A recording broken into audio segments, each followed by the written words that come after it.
This is the Compounding Change Podcast, sharing stories of small but meaningful changes that compound into amazing impact. Brought to you by Shannon Davis and DavisCompoundingChange.com. Change happens fast. Take advantage. Discussions in this show should not be construed as specific recommendations or investment advice. Always consult with your investment professional before making important investment decisions. Security is offered through Cambridge Investment Research Incorporated, a registered broker-dealer, member FINRA SIPC. Now, here is your host, Shannon Davis.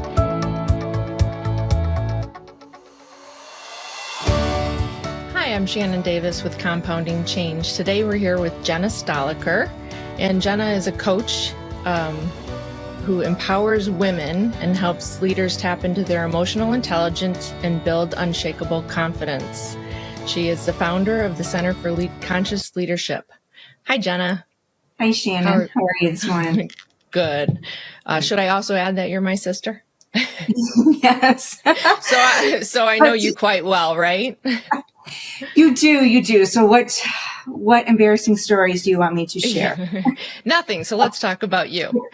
In conversation, when we talk about our businesses and what we do, and obviously over time, I think we've become more credible with each other of what we do. So I know that you do help other people and help leaders.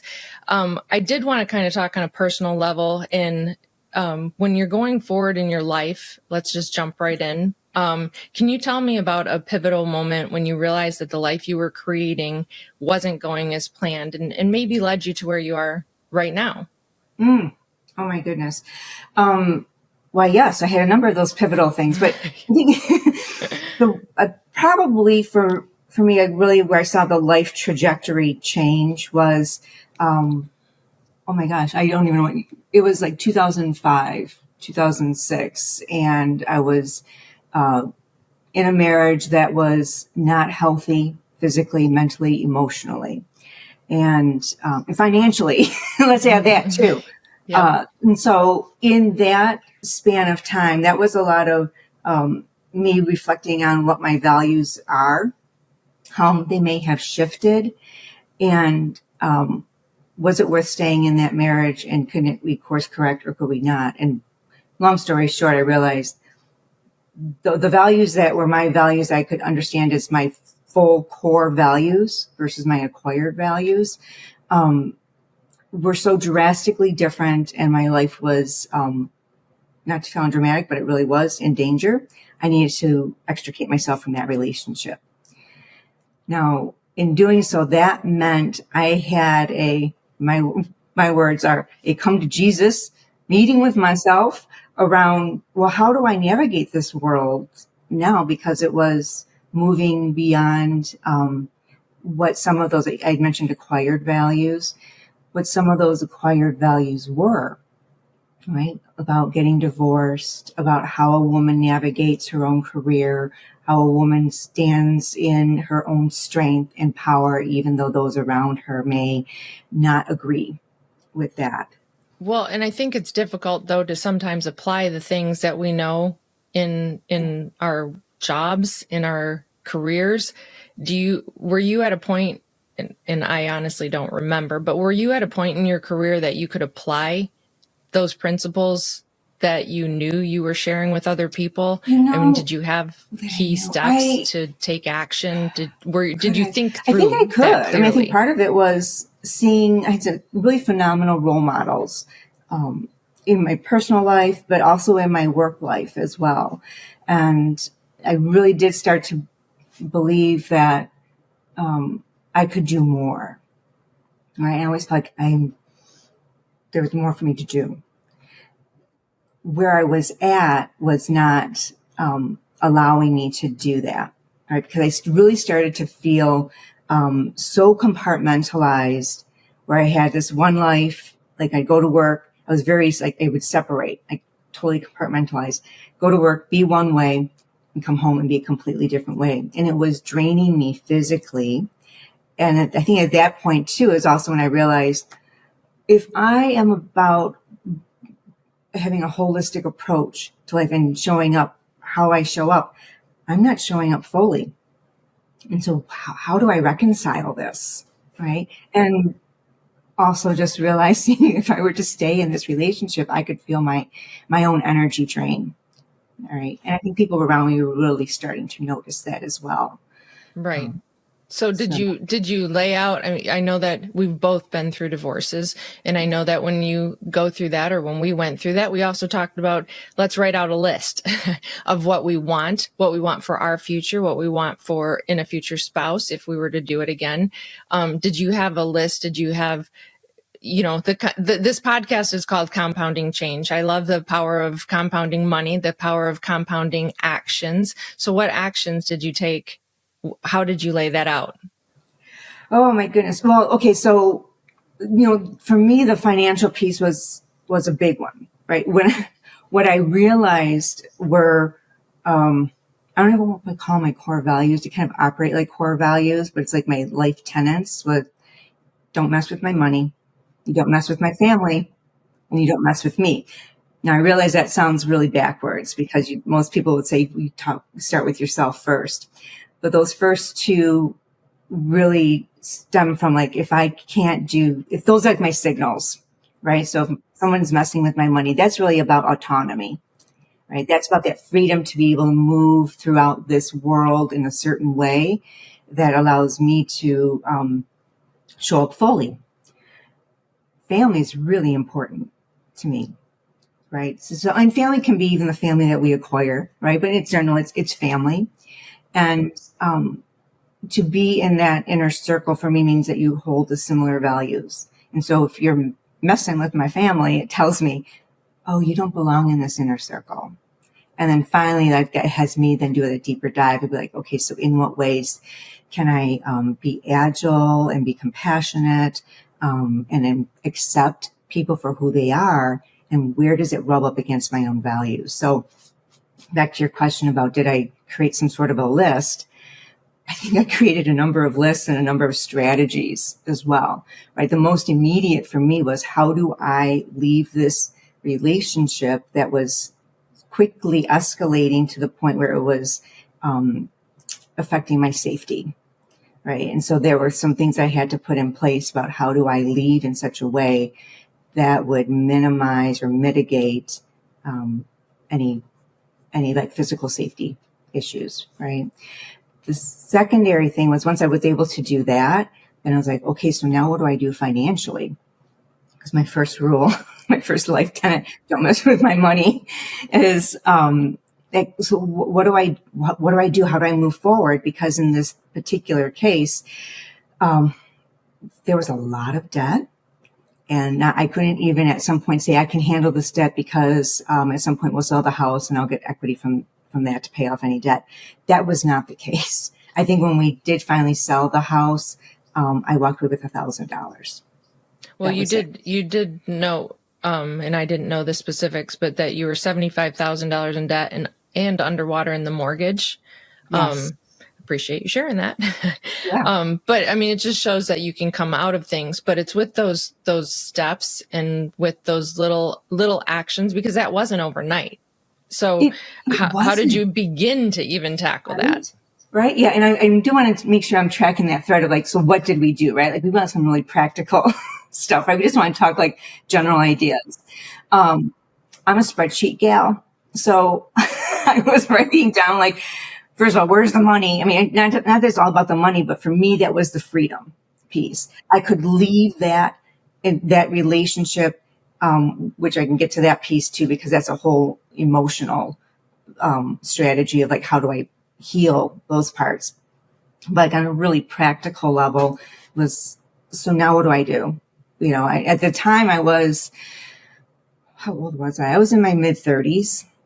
And so for me, the best option was, fortunately, for mom and dad to open their doors and take me in. But you know what? As a person who has been on their own for a number of decades, pretty much, to go back home, one felt like, oh, thank goodness I have a roof over my head. The other thing was like, oh my gosh, it like just threw me right back into being like a teenager.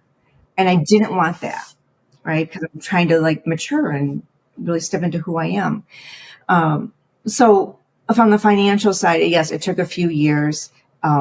that debt wasn't just in one place. That debt was throughout, like a number of, like, having a car that I leased that was way above my means. But I did it anyway. What do I do with that car lease? I had student loans. I had credit card debt, right? And all of that combined. So what we were able to do was consolidate that debt. So rather than send $100 here, a couple hundred here, it made it much more manageable to see that debt all in one place. And I do realize that, not everyone has this opportunity to go live with their parents and, in essence, rent free. I think I paid them at the time like $100 a month until my debt was paid off, right? Because they were like, listen, this is a one time, like, you're not going to keep coming back. So let's get yourself like on solid ground. And they were very supportive in that way. But like the agreement was, you live here, you pay off your debt. And so I was able to take all of my, any other money that I would have just spent on going out to eat. And as a woman who likes to get facials, get her hair done, I eliminated a lot of that. Certainly I was still in a professional setting. I still had to have my hair cut and whatnot, but I did my own nails. I didn't go get my nails done. Right. I took my lunch to work. Right. So there's like all of these daily things that you can do to save money. And then I used that money and put it towards that debt and paid it down. That's on like the real practical side of things. Emotionally, right around that time, kind of, it's like, so how did I pivot? What was happening for me? So that was a big piece on the personal side. On the other side of things, as far as career goes, I felt like I was in a pretty decent place where I was gaining momentum with my career. Just, I don't know, synchronicity, just somehow simultaneously while I was going through this really challenging period in my personal life. I was at a place in my career where I was leading the learning and development function for an organization. And I was looking at their leadership and how we were developing those leaders and learning more about coaching. And as I dug into coaching, like, well, how is this different, or how does it supplement these leadership development workshops we were doing and, creating, the organization I worked for was really on board with me developing my coaching skills. And so in that, right around the same time, I was learning about how do I develop my coaching skills, which is really about how do I ask the deeper questions? How do I listen in a different way? Right? How do I release myself, or release attachment to outcome? Just knowing it's somebody else's path, but how do I best support them? And so in learning like how to coach, I also learned how to coach myself. But I also simultaneously worked with a mentor coach, one to help guide me through developing these coaching skills. But then it came to a point where even though my coach, I worked with her to help me develop these coaching skills, we had this conversation about some of this other stuff going on in my life because it also impacted how I show up as a coach. And so one of the other things that I did to help me through all of that was I worked with a coach. Right. For me, it worked really well. Others might find working with a therapist works really well for you. So I'm just going to encourage, for those who may be listening, find what works for you. It could be a therapist. It could be, who's your support network, who's your inner circle. It could be a coach. There's so many other resources out there, but also look at your entirety of who you are. Right? What's your spiritual practices? Where's your family? What would you do for fun and recreation? So let me just pause here because I felt like I was just on a rant. No, you're good. Well, and just to that point, though, I think that we have both bounced things off of each other. So we are fortunate to have a good circle, a good resource between parents and between each other for things, but not everybody does. So you may need to get you may not have a coach in the family is what I'm saying. So you may need to reach out. But just jumping in, just so that we're not, one of the things that I like to focus on, though, is the power of compounding, and that includes daily changes. So you've adopted several daily practices, affirmations, reframing your story. How have those practices impacted your emotional health or helped you move forward during challenging times, essentially? So yes, the daily practices, I think at one of my lowest points, right? Because that was a lot to like shed. Like I thought my life was headed in one direction, and then all of a sudden, I can't even say all of a sudden, but at some point, all of a sudden in my head, it was like, yeah, it's not stop and go down a different path. Mindfulness in many different ways showed up in my life. I remember probably one of the first times when I felt really low, I'd remind myself like, oh, okay, I'm loved. No, I am love. No, I'm both. I'm loved and I am love. Right. And I'm strong and I'm healthy and I did say I'm wealthy. It stemmed from feeling like I am in debt beyond belief, to just thinking about wealthy doesn't just mean money, right? Wealthy is like in spirit with relationships and whatnot. And so I actually wrote those down as like mantras, and I said it over and over again. And for me, because I learn a lot through writing, I wrote it repeatedly. So I remember at one point I had this sheet of paper that I completely filled with the same stuff. Like, I am loved. I am love. I'm healthy. I'm wealthy. I'm dignified. And I just kept writing that over and over again. And then I continued to read that every day for as long as it took until I felt like I had embodied it. Right? That's one practice I used. The other one, because you had mentioned something about like reframing. And so this practice, thank you to my coach who would pause every now and again, like, may I offer a reframe? And sometimes she would say, well, what if, or what might be possible if? And so that practice really turned into pausing to say, okay, so what is this situation? How am I speaking about it or thinking about it now? What am I noticing is occurring in my body as I think or speak about this situation? Right? And what does that mean? And when I say, what does that mean? What we're doing is I keep asking that question over and over again to say, kind of figure out like, what are my values? Like what sense am I making around this situation? If I say, well, that means, I'm not accepted. Well, what's so important about that? Like, well, what does that mean about being accepted? Right. And so I kind of keep teasing it out until I get to the point where I'm like, is that like, what's the outcome of that? If I'm feeling that, if all that seems to be true, what is the outcome? And I'm like, okay, well, maybe I hold back, or maybe I don't pursue relationships that could actually be very supportive for both myself and the other person. Is that how effective I want to be? I think I can be, or that's possible. And more often than not, when I get to that point, I'm like, well, no, that's not what I want. So I run through that exercise again, but the twist is I sit with, so what is the situation? What am I feeling in my body? And then the next question actually is, what else might be possible? Or what else might be true? Could it be that the other person is seeing things differently? Absolutely. Well, and that's funny. So the first thing you had said made me think about just having that conversation with, a lot of times with people I work with, they'll say, well, I don't need a lot of money. I don't want a lot of money, or I'm not going to live that long. I'm like, well, you're not with that attitude, right? So you do, like you said, your mantra or what you believe. I wholly believe in that.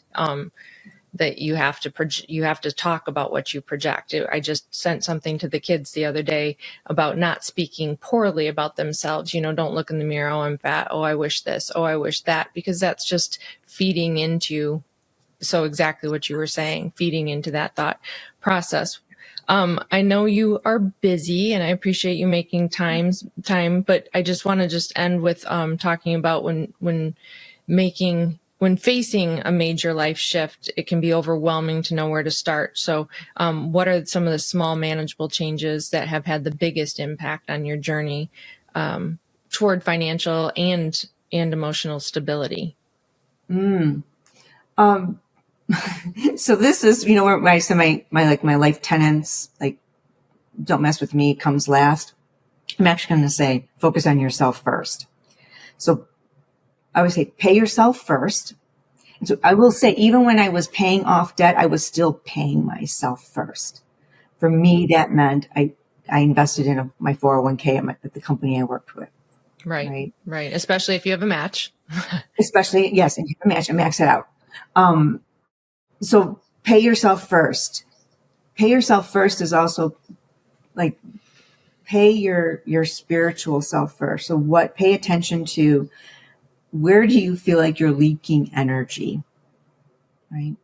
If you are the type of person that is, gets their energy from other people, make sure that you're not isolating, but also make sure that when you get your energy from other people, you're not going out and seeking out people to like basically drain them of their energy. So about being very intentional about how do you uplift yourself and put yourself in environments that really play to your strengths, right? For me, it was also, so I'm not an incredibly outgoing person. For me, where I get my energy from is being in solitude, actually, usually, or in very small groups. But also it's moving your body, right? And so that meant for me moving my body out in nature. Right? I love being in nature. I trained for a marathon during that most really like challenging and pivotal point in my life. So pay attention to what happens to us internally in our bodies, right? If you will have your moments where you're like, I just want to grab that thing of ice cream and sit down and binge Netflix or something like that. Allow yourself a moment for that. But get up and move your body, because there's such a mind-body connection, right? So when I was running, it was about the endorphins that I was getting, which helped with the anxiety and the depression. And I even remember going for a physical, and you share with your doctor some stuff, and she had actually said, basically, do I need any kind of medication to help me through this? Because it was an incredibly challenging period in my life. And I said, well, I don't think so. I mean, I feel pretty good. I'm training for a marathon, running 12 to 18 miles a day. And she's like, well, as long as your knees and stuff are holding up, I guess that sounds pretty good.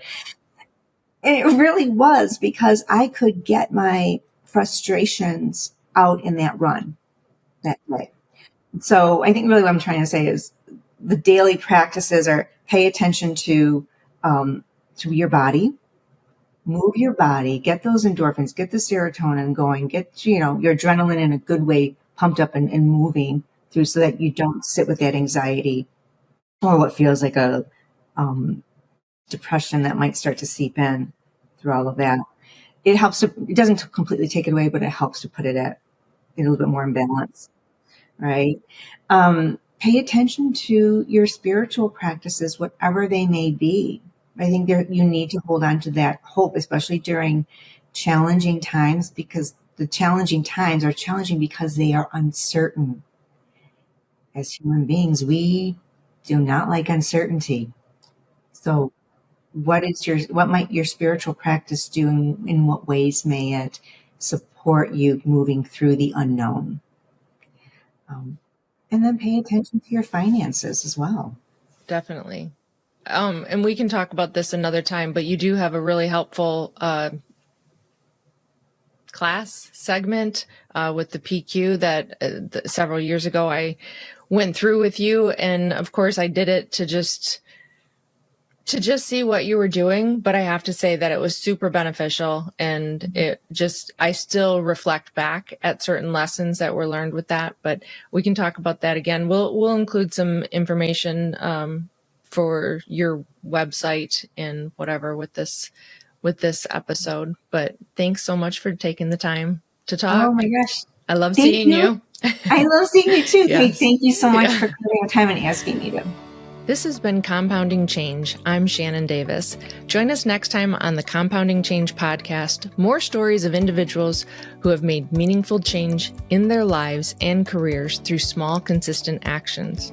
Until next time. This has been the Compounding Change Podcast with Shannon Davis. Discussions in this show should not be construed as specific recommendations or investment advice. Always consult with your investment professional before making important investment decisions. Securities offered through Cambridge Investment Research, Inc., a registered broker-dealer, member FINRA, SIPC. If you're a firefighter or first responder, you know that change happens fast. Life changes, finances change, compounding change. Shannon Davis is a financial advisor and certified retirement counselor who understands the needs of the Ohio Association of Professional Firefighters members. Click on daviscompoundingchange.com to learn more. Please note that investment involves risk and no statements made in this recording are indicative of future performance. The Compounding Change Podcast is brought to you by Shannon Davis.